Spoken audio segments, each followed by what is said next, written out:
Led by a lifelong interest in healing, Dr. Linda Salvin pursued an advanced degree in epidemiology. Then, after dramatic near-death experiences, Dr. Linda saw the other side and returned with gifts of insight, visions, and revealed wisdom.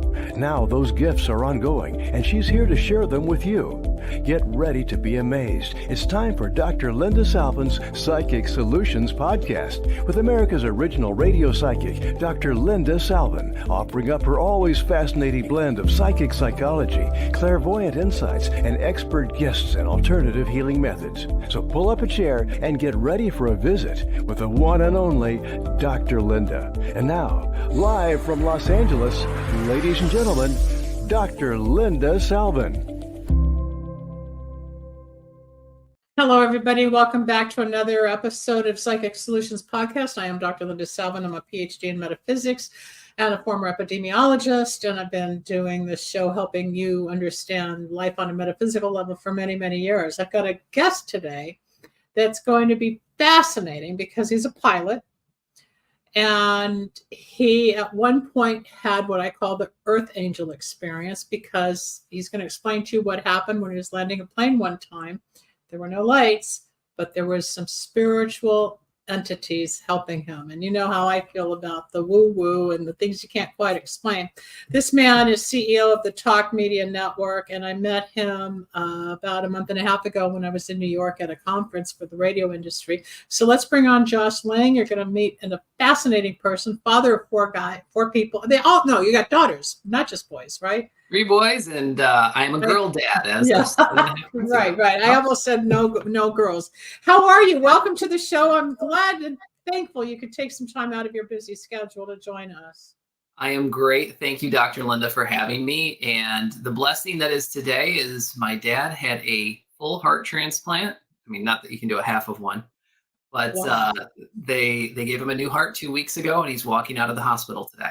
I just got chills. Good for him. How old is he, Josh? 69 and a half. I'm 6 months older. Wow, that's kind of scary. That's wonderful. Yeah. They don't take hearts from donors that are 50 and older, so he has a heart that's at least 20 years younger, maybe 30 or 40 than he is. He'll keep ticking away. No, he's got longevity. He's got a lot more. I mean, I remember my father in 1988, he was 58 or 57, had a triple bypass. And back then, technology is much different today.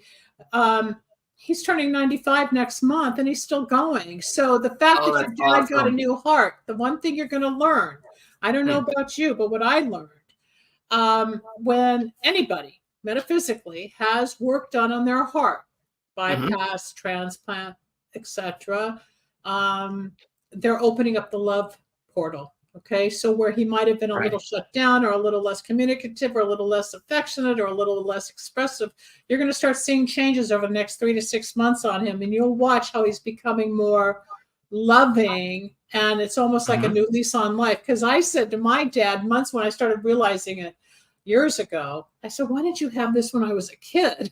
You know, because there were some tough moments. But it changes people, and love, heart, is right in this chakra. Watch what happens, but good for him. 2 weeks into it, he's got the rest of his life. You're not losing him, and he's here to watch your kids grow up and be with you and everybody else in the family. Good for him. Yeah, he has a lot of grandkids to live for. And quick question, Dr. Linda, what have you heard about for people that receive an organ transplant? That I've heard of instances where they might now have a connection to the donor. To the personality. Yeah, they take on the characteristics of the personality. That's true. So I don't know if the heart was male or female owned. That doesn't mean your dad's going to all of a sudden change genders or be attracted to certain things. But he might start singing songs, or he might start cooking, or he might have a different craving, or he might even find a different style in clothing. You will see certain characteristics. And usually donor patient is anonymous. You're not supposed to be able to meet, but sometimes they break that. You get to meet the donor's family, and they're grateful, and they put their head on their chest and they hear the beating of the heart of the loved one. But as far as taking on the persona or characteristics, that's not uncommon. So watch to see how he shifts. But I'm getting the love part, especially the affection, communication. We'll see. What sign is he? We'll keep a lookout, and we won't know for at least a year if any characteristics about the donor, if the donor's family is making that public. So, what sign is we'll your find out. dad? When's his birthday? December 10th. Okay, so he's Sagittarius. Okay. Mhm. He's on his way to becoming 70. Yep. So I'm 11 months older. I was 70 in January. It's a weird time. And also what you can teach him and what is interesting for anybody, life goes in 7-year cycles. So from 63 to 70 is that 7-year cycle. You're how old right now? He's 69 and a half. No, how you. old am I? Yeah, you. Oh, never ask a guy his age. No, I'm 46. Okay, but you're in the 42 to 49 frame. Okay.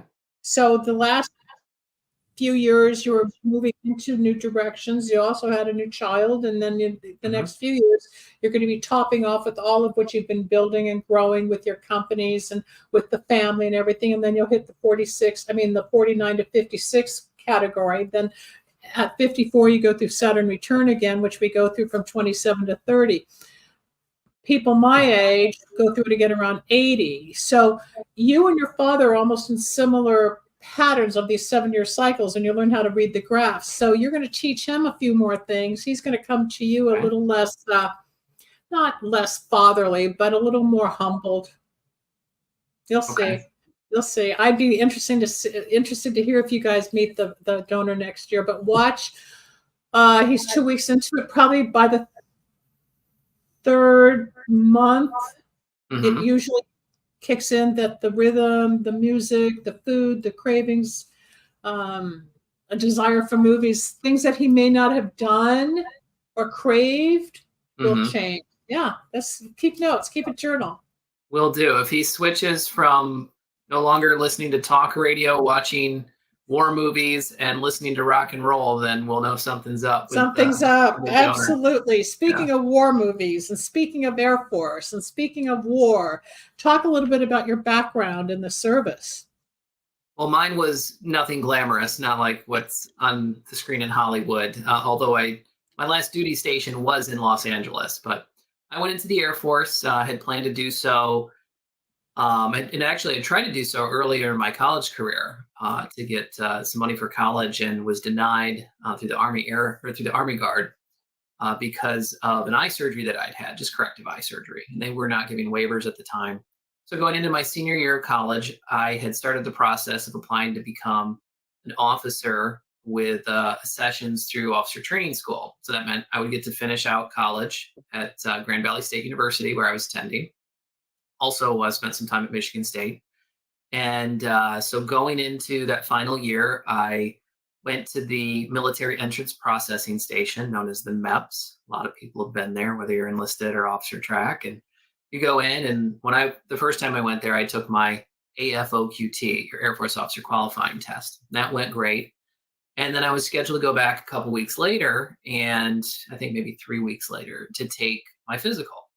And in between that time, the attacks in the World Trade Center and the Pentagon, and what probably would have been the White House or the Capitol on 9/11/2001 occurred. And so the first day that the MEPS reopened was the day that I went to take my physical. And it was night and day difference to the aura that was there a few weeks prior. And everybody knew what the job was and what needed to be done going forward from that point. So fortunately, I was accepted. Then I had to go through a medical board to just make sure that my eye surgery didn't present any problems. That cleared. But the med board did delay me a couple OTS classes. So I didn't go right out of college. I got to spend my summer in Grand Rapids.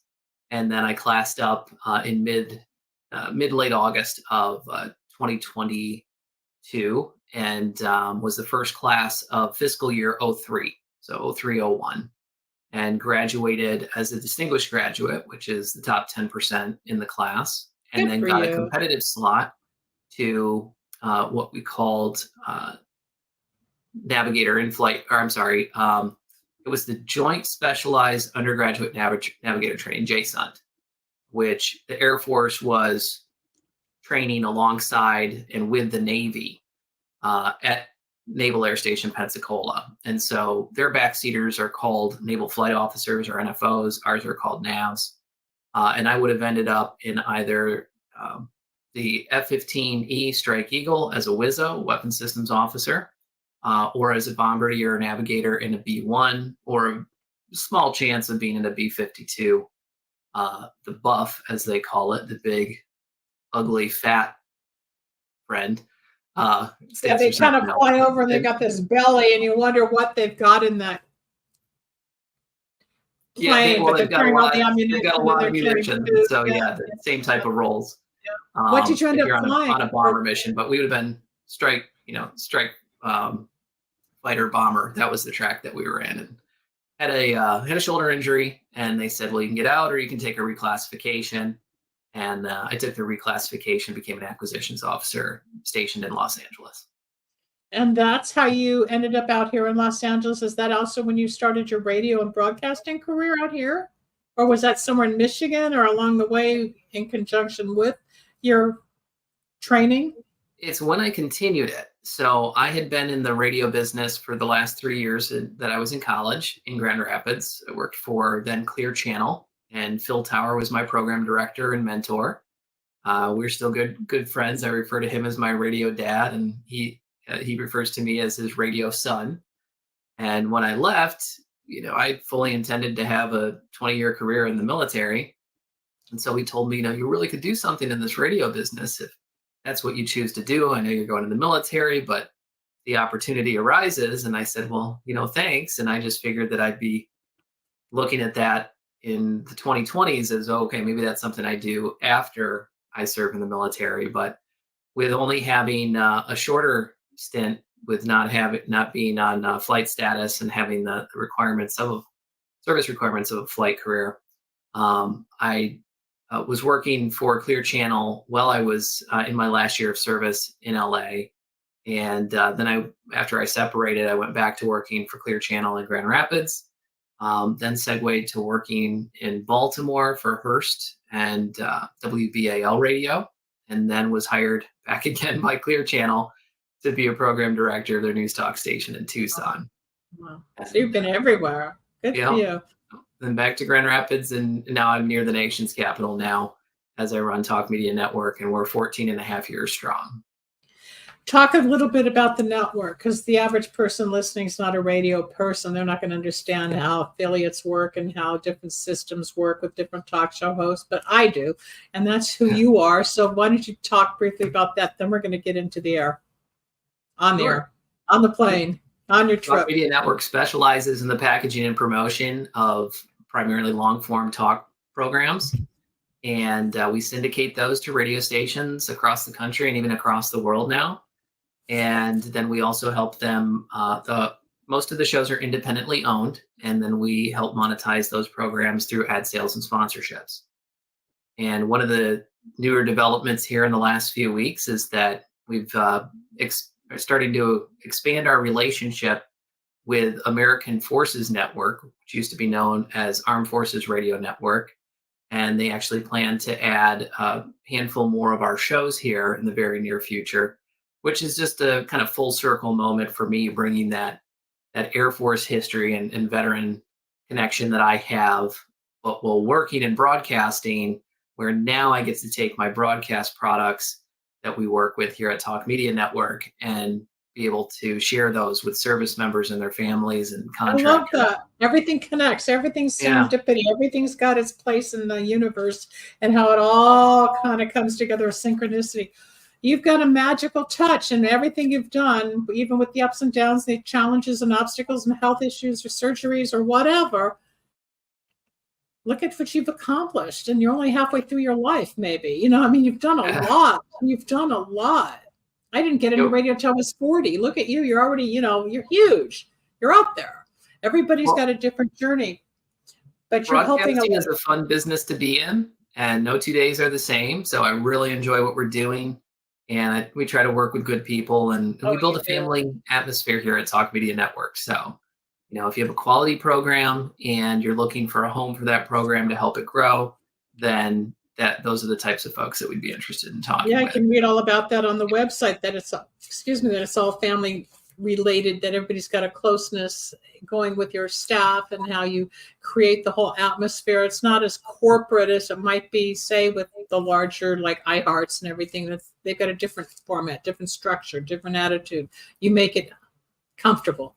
And just like you're presentable, just like when I met you a month and a half ago. Josh is one of those guys who was up to giving a lecture, and he just says, hi, real happy, go lucky, and here we are. But the reason I really wanted Josh on the show is once I started talking to him, not just professionally in radio, but I learned a little bit about a flight he was on one time. And there were no lights, is it? That there was no lights for landing? Talk about what happened, where you were going, and the whole situation that took place as to what I term to be an earth angel helping you be here today. Sure. And I just brushed up, took out my pilot log to make sure that I had the dates accurate. So it was October 20th, 2021. And I was making my first trip to a particular airport that's very close to where my parents reside in Michigan. And Talk Media Network had bought a share of an airplane, and that's for work use. We would go and meet with, different hosts, other folks in our leadership orbit that, had financial involvement or guidance involvement, potential advertisers and other consultants, and even prospective hosts as well. And affiliates as well. So radio station owners and personnel. Great asset. I'll tell you about the ending of the story to that particular aircraft after we'll do this in chronological order. So the day it's all for you for like the next 30 minutes. It's all yours. All right. So October 20th, you get to Friday, shine. And my wife was a passenger in the plane with me. So it's a small Mooney M20J, very fuel efficient, very sleek and fast aircraft for its horsepower, 200 horsepower, but it's very cozy as well. There's no extra room. It's really built for smaller people from 50, 60 years ago. But this aircraft I got into as part of we call it a club, but it really was an ownership group, a corporation that had shares. And so I bought the shares from another owner who was exiting and needed to pay for college for his kids, his two boys. So I was out, tracking kind of through, I think Toledo was one of our stops on the way. And then we went kind of over the Battle Creek area, Kalamazoo. And as we were coming into Grand Rapids and headed towards Riverview Airport, which is designated 08C or Charlie. So that's in Jenison, Michigan, a little bit west of Grand Rapids.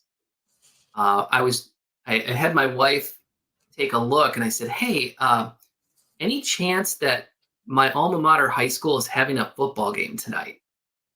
And we pulled it up, and sure enough, there was a home football game. And I thought, oh, wouldn't this be wonderful if I can get a photo flying over the high school, which has since been renamed and has new colors and a new mascot, but it's still the high school that I went to, and get a shot of that. Unfortunately, so I started tracking that way. I was still on flight following with air traffic control. That's still on a VFR flight plan, but I was going to stay under the Class B airport the airspace. So there's a shelf, and I was going to stay under that to hit what used to be Rogers High School on the way to Jenison, and ATC didn't want me that close to the Grand Rapids Airport airspace, so they diverted us and started vectoring us directly towards Riverview.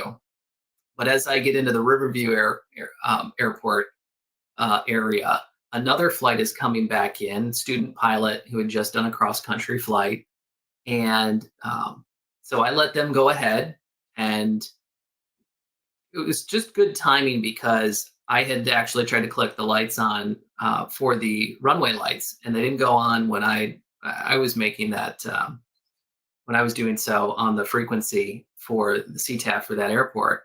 And so the other pilot and I are talking, and he goes first, lights come right on for him. And I figure, okay, great. I'll have him turn them on. And then I was going to do a low pass and a go around just to check the airport environment since it was my first time there, and then land on the second attempt. But as he goes in and the lights are on, he calls out that there's a deer on the runway, but that he was able to land safely and he taxied clear. And so I thought, you know what, since the deer are obviously off the runway for his aircraft to land, then I better land right now myself. And there was a little bit of moonlight that night, but bit of cloud cover too. And so, I came in, and you can't, you're on the glide slope, but you couldn't tell exactly what the environment was. And fortunately, I got enough ambient light to see that, oh, well, I could see where the tree line was, put a little more power in to keep my altitude, and then came down. It's a nice 3,900 foot runway, so it's not too short. You don't have to hit it, right at the end in order to be able to stop in time. But knowing that there's deer right nearby, it's my first time landing. The lights were only going to be on for so many more minutes on that particular session there. And so I wanted to get down and just get clear of the runway. And as I'm coming down on approach, off to our right-hand side, and by the way, my wife's sitting here, she's got her headphones on, which are just Bose headphones that are wireless and they connect to her phone. And she's just playing music and, doing her thing.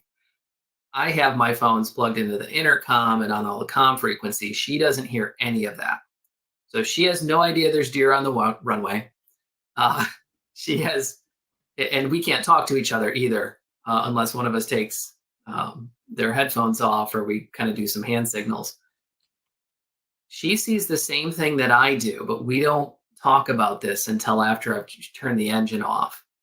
And as I'm coming in and kind of landing in an easterly track, this figure, and it's almost like a glowing figure, starts to track toward the touchdown point of the runway. And it's coming across this kind of like black expanse. I thought it was a person or maybe a deer at first. And quickly you can tell, okay, it's not a deer, and it looks like a person. And they maybe came out from some buildings over this way. And then they stop at the end of the runway. And we touch down. And shortly after we touch down, my wife and I both see that there's a deer not even 10 foot off our left wing. And we roll out and we turn off onto the taxiway. And it was just prior to touchdown that the figure was just gone. And so I thought the only thing that made sense to me at first was that it was my dad who was running towards the end of the runway, maybe to meet us. I don't know, because they were supposed to pick us up, but they were going to wait in the car or in the parking area. I'm just like, okay, that was really odd. And why would the person be almost glowing, like where they have to be radiated or something out of Ghostbusters for that to happen? So there's not a whole lot of light in the area. Did it have a color? Did it have a color? Was it clear? Was it white, green? It was a whitish. It was definitely more of a white hue than anything. Yeah. Earth Angel, go on.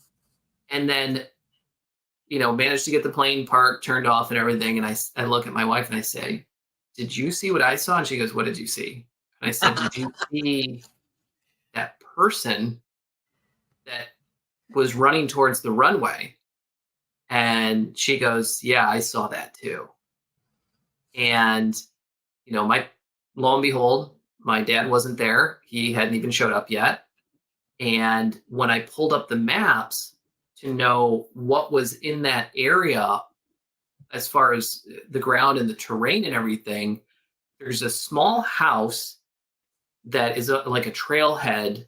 It says it's the start of a trailhead on the map, but then it varies from land to water to back to land. And there's no way a person or anything that wasn't floating above the ground could have made it across those different types of terrain smoothly and quickly. And so my parents thought that, oh, well, you had an angel helping you land. And I don't know who it was. They thought maybe it was my mom's dad, who was my hero and is a World War II veteran. He was a mechanic and bomber repair mechanic. He did metal work and spent his whole life working on planes and flying planes.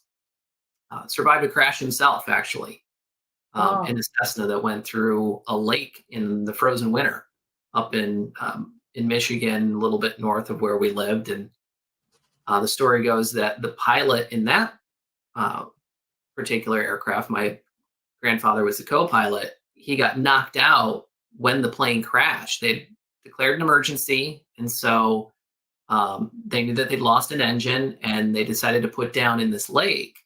And there's pictures my family has that I've seen. The plane went down nose first into the water, and the pilot got knocked out. I believe my grandfather was knocked out for a very short period of time because he came to. Pilot was bloody, and the plane is sinking in under the ice and filling up with water. And so he has to yank the pilot up, he unbuckles himself and buckles the pilot, gets him over into the back seat, gets him through the back seat, kicks out the baggage door, and gets both himself and the pilot out onto the ice before the plane is fully submerged. And by the time the Coast Guard got there 40 minutes later, all you could see was the tip of the tail. Wow. It would have been dead. So my grandfather lived till he was 69 in the area. And who knows, maybe he was the one that helped us land that day. But it's the only encounter I've had on my lifetime. But I did learn from my mom today a little more information. My grandpa, that's that same grandpa on that side, my mom's dad, he actually was visited by two angels. Well, my mom's mom was in the hospital dying of cancer. And they visited him, and they didn't say anything, but they came in through the bedroom window that was actually the house I grew up in, because he sold the house to my parents after he moved. So that's where I spent years, 8 to almost 24 in that house, minus times I was away at college. And they came and provided this calming presence to him and let him know that everything was going to be okay. Now, it didn't mean that my grandmother would survive. How long did she go after that visitation? Do you remember? Do you know? How long was it from the visitation to her passing?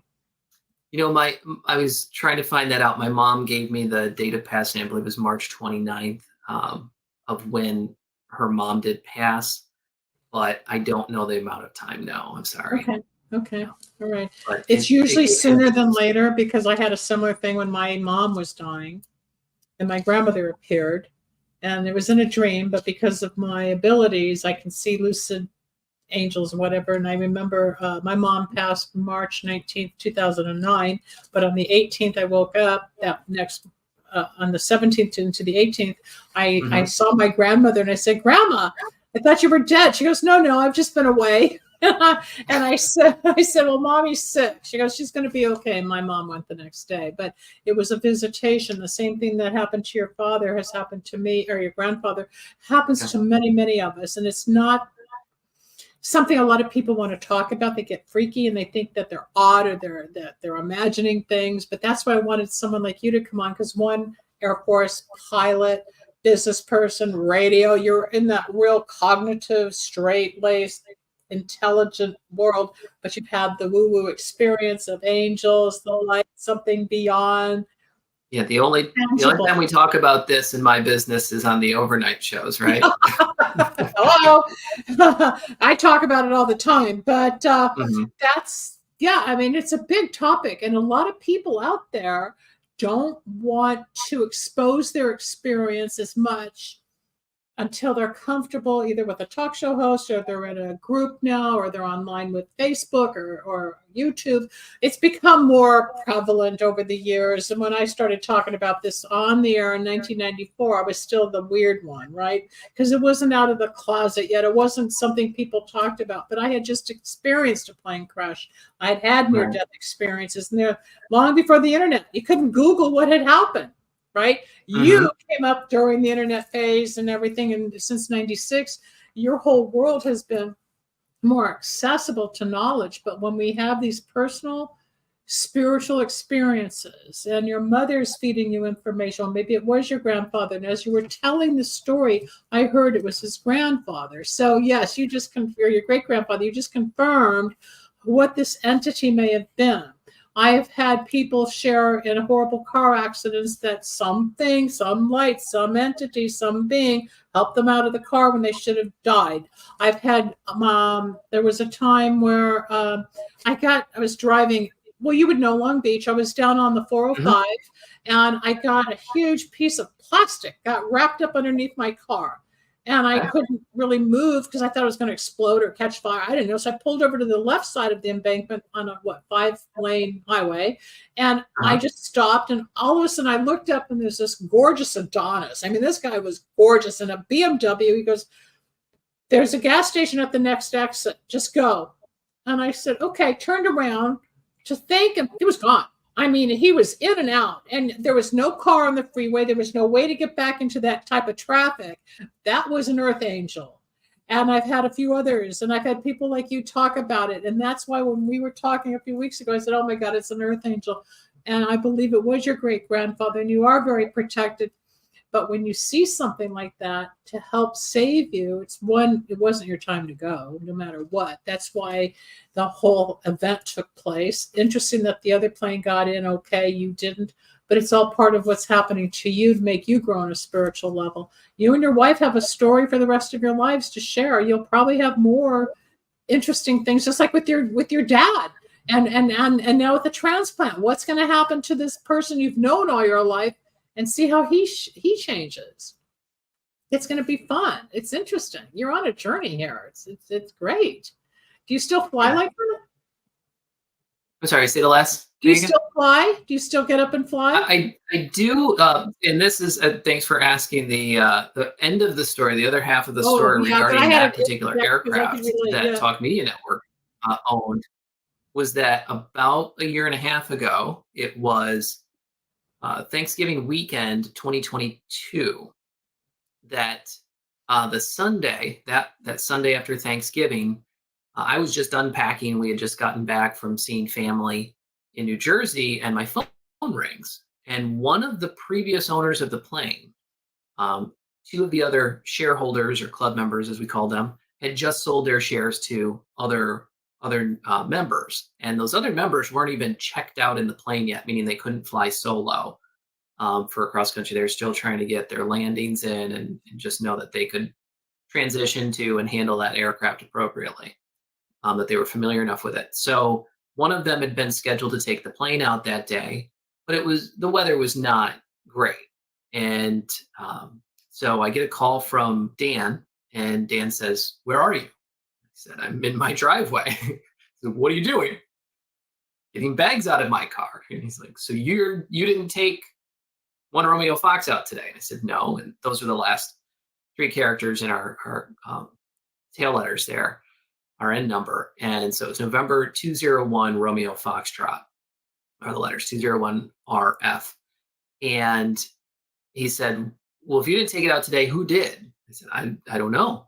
"Why are you asking?" And he's like, "Well, somebody told me that the plane is caught up in some wires," which is very odd. I've never heard anybody say that before, because planes don't usually get caught in the wires. They usually hit the wires and then go straight into the ground. And so what happened was I log into the calendar and realized that our longest serving member of the club and the president of the club had taken the plane out that day. He'd actually switched the reservation with one of the new members because he wanted to go see his mother in upstate New York in White Plains. And so he took his girlfriend with him. And the weather was okay. It was moderate weather, but still. But the origin point was Michigan? No, actually, the origin point was Gaithersburg, Maryland. So Montgomery County Airport, Okay. KGAI, and he flew to White Plains. And this plane in the story is now known internationally. It's quite possibly the most famous Mooney aircraft in the last couple of years.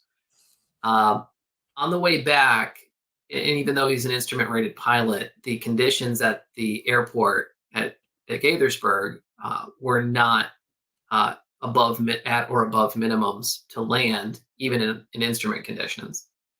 And so he ended up about, I believe, 2.25 miles before a touchdown point on the runway. He came in and he was only about 100 feet off the ground. And he was about a 1/4 mile left of course. And he flew that airplane directly into an electrical wire support tower.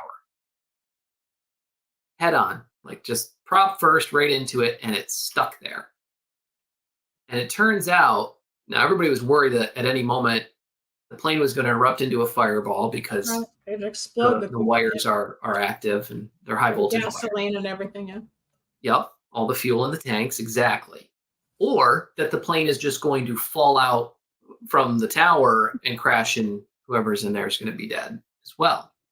But what they didn't know at the time is what we found out a couple days later when they cut the plane free and lowered it down, was that one of the support beams in the tower had actually pierced the aircraft at this kind of an angle.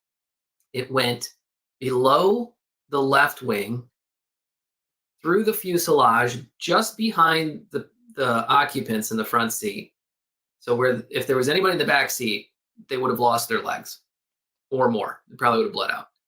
And the beam came out of the right side of the airplane, just above the right wing. Both fuel tanks were not ruptured. So it became this instant static display, which somebody said, oh, like an olive on a toothpick. Okay, sure. And they didn't know this though. So once they hit the wires, power and electricity went out for a large area surrounding Montgomery County Air Park in Gaithersburg and in Rockville. And in fact, it would take a while for it to come back on, so much so that the kids in Rockville had school canceled for the Monday after Thanksgiving because there was no power. And it took a little over 7 hours to get both the pilot and the occupant out. But it's a testament to just luck, God, and spirit, angels, something holding them together without exploding. Why did they survive? And yeah, there were the probability of so surviving. Yeah. So many things went wrong, but then yet so many things went right to allow them to survive. Were they able to contact the tower and stay in communication through the whole time, Josh? Were they able to have radio interaction? So they had contact with air traffic control on the approach. They had just canceled their instrument, your instrument flight plan. So they said, we have the field in sight, and they were going to land VFR at that point. But within 10 seconds after they canceled, they hit the tower. And really what was happening was he was scud running, meaning trying to get under the clouds, even though the clouds were below minimums, and trying to make it back to the home airport, even though it would be defined as illegal. The planes that had tried to approach Gaithersburg just prior had diverted, which was the right thing to do, to a nearby airport, Frederick, where they could land safely. And the minimums there were that you could land instrument and not have the risks presented that were happening at Gaithersburg. So I know from people that were at the field that day that one of them actually was working for the airport, or the service company at the airport that refuels planes, but he's also a volunteer firefighter for the volunteer firefighter unit or department that was called in for the rescue. And as soon as he was standing outside and they were listening to the radio traffic, they knew somebody was out there coming in, and then all of a sudden everything went dark. And he said, I knew exactly what had happened.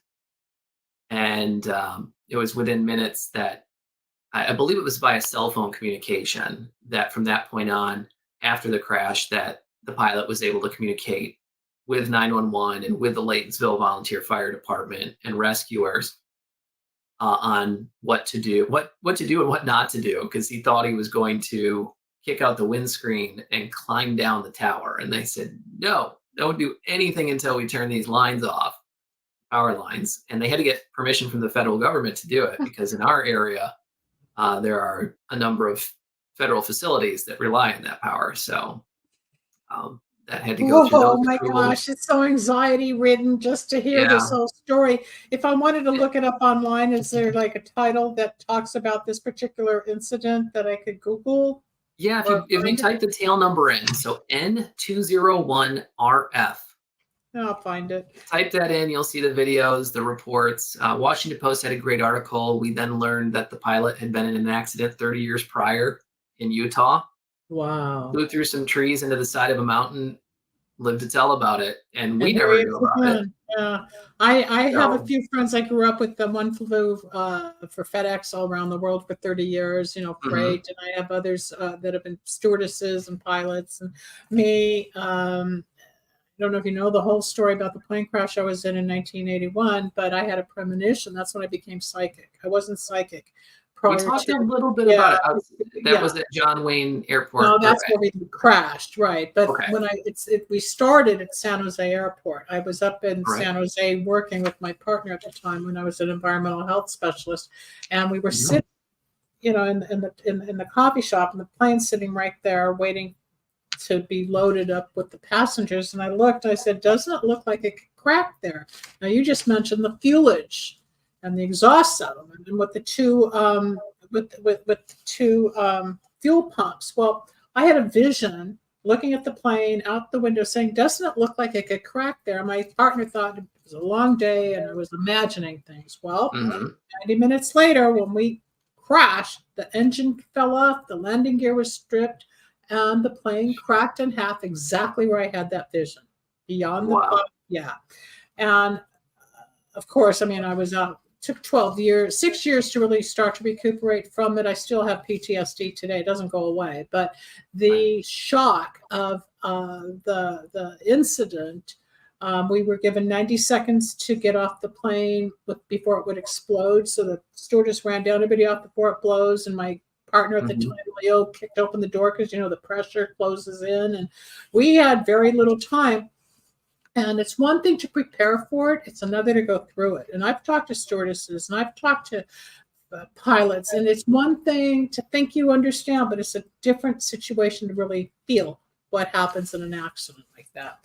So the spiritual stuff happened. I was 40 feet out of my body 50 feet out of my body for about 4 months. And that's where all the psychic stuff came in. Same thing with you with the visitation. Because I'm into metaphysics and the spiritual, the reason I wanted you here, you and your wife did not imagine seeing an entity or an angel or something to rescue you, save you, and get you landed on the runway properly and safely, any more than the plane crash you just explained about being caught up in the wires in the tower. Something was there to guide all of these. Your grandfather was a different situation with the plane crashing, but he still survived it for a while, right? So, or did he, but he went through that. And when we're in planes, I can imagine, my dad flew Cessnas when I was a child, and we had a situation where the engine stalled in the air, and he went through that cigar thing and got us down. Just kind of like, with you, there was another plane going in for a landing before us, just like you had somebody right before you. So it was kind of crowded with two planes up there. It was a Cessna, I don't know which one, but we go through these fun experiences. You're flying like a bird. You're watching you're looking for your high school down below. You're out in the universe, but there's still a danger and there's a risk. Okay. But that's still man versus spirit. You're totally protected. I'm still protected, even though I panic every time I get on a plane. I can't help it. I don't have total faith, but I know it's not going to happen again. It's something I've lived through and something you've lived through to share with other people. If you were to be given a sketchboard and a pen, could you create what that image of that entity was? Could you define what looked like a man but wasn't a man, that was lit up, that wasn't quite electronic? Do you think you could visually create it?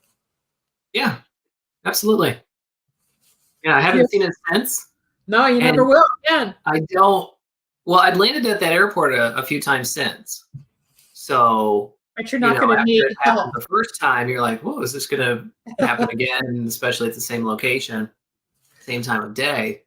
But it wasn't that I felt, and even looking back, it wasn't a precarious situation where we absolutely needed that. But then you look at it, and if this is the only plausible explanation for it, and, I was also thinking, well, could it have been a reflection? Could it have been? Of course, you're going to analyze it. Of course. There is nothing that would have acted in that manner and had the orientation to where it would have created that type of apparition, if you will, that would have flowed so smoothly and had a human-like form to go to that endpoint and then leave as we touch down. The landing light is positioned differently. The lights on the wingtips are You're going to analyze it until you die, and I'm telling you, it was definitely spiritual. From the plane, so it was spiritual. There was no light. This was a guiding light to get you home safely with your wife. And that's comforting. It's comforting to know, because I think we would have still got in safe, but you don't know for sure. But at least we had the light. Somebody's out there, something's out there looking for you, looking out for you. Absolutely. Is it odd or is it God? The spiritual world is bigger than we ever think, and we can't touch it. You can't see it. It's not tangible. It's like you have a blue shirt on. You've got an eagle on a flag behind you. You can touch it. You've got a photograph of a plane behind you. We can see and touch. But when it comes to angels, just like with your grandfather when your grandmother was dying of cancer, what was this visitation? There's real things out there, and the metaphysics of it all, the synchronicity of it all is what makes this whole world work. And, we're out of time. We're at about 3 minutes here. You have a story that will continue, and you will always be able to share that other side of life, since we're all mental, physical, emotional, and spiritual beings that make us whole. You have encountered the spiritual world. Yeah, you're protected. And I think your grandfather is still around you and your family today, hovering around. And did he smoke a cigar or cigarettes or something? Was he a smoker? Do you know? Because I don't know, pipe, cigarettes. There's somebody around you that smokes. My dad, who just had the heart transplant, well, it's not his energy. This is 5.5 years ago. But it's not your dad's energy. This is somebody on the other side that's protective, that also smoked, because I can see it. But your family. Oh, you know who that is? No, tell me. That's my great grandfather. Okay. So, well, you got my grandpa, who I told you about. His dad smoked a pipe and lived to the ripe age of 95. Well, you've got all of these entities surrounding you. We're at the end of the show. I'm going to thank Josh Lang for giving us an amazing story of earth angels. And yes, your great-grandfather is around. I can smell it. I can see it. I can hear it. You've got so much protection. All you have to do is go to sleep at night, stare at the sun, go, thanks, guys. And I'm going to thank you. I'll see you backstage. I'm going to close the show now. This is Dr. Linda Salvin. I'm a psychic healer and a medium, and I am the host of Psychic Solutions podcast. This has been great. Metaphysics. How would you ever guess that a pilot would need help landing if there was no light? An angel popped up. Earth angels. You want to talk about your earth angels with me? Contact me off the air when you see my information. I'll be back again soon. Take care. Bye-bye.